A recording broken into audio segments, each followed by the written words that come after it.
Now, I want to be very clear about some of the comments that have been made and why this process has been suspect. When you bring in a consultant to a meeting and you want to give them a contract, when you challenge people, well, if they're not here, then they must not be interested. When you talk about things in a committee, and I'm not on the committee, but I get information from Councilman Simpson, who was there. You talk about a whole host of issues on the committee that are alarming to people, like, is there a way to call the golf course a blighted area? That is alarming to individuals who live on the golf course and obviously to real estate values and things going forward. This process has not been open, but I guarantee it's going to be open from this point on because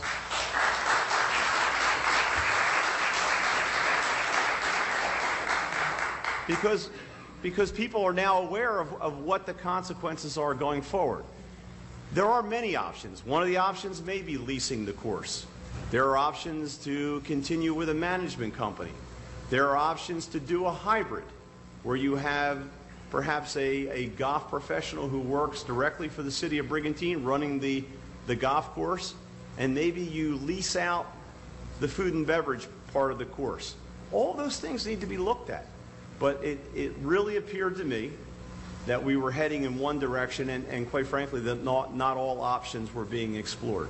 So going forward, I hope that what I'm hearing is that we're going to open up this process, that we're going to look at all those options. And I go back to my statement about what's our mission. Golf in Brigantine right now is affordable and it's accessible.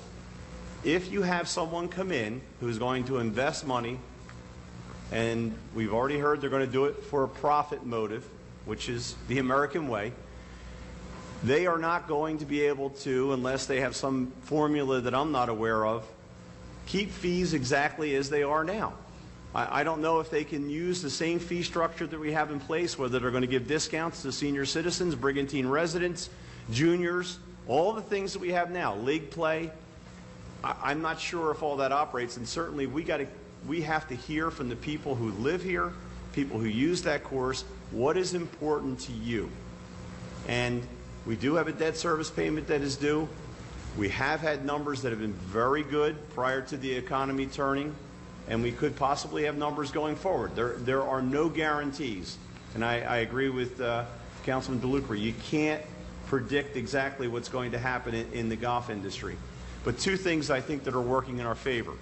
One is that the economy it seems to be turning around. The course, more than two things actually. The course is recovered through the hard work of Nathan and Tom and your entire staff, and actually Mother Nature cooperating with a lot of rain, which probably in some ways hurt us but helped us in other ways.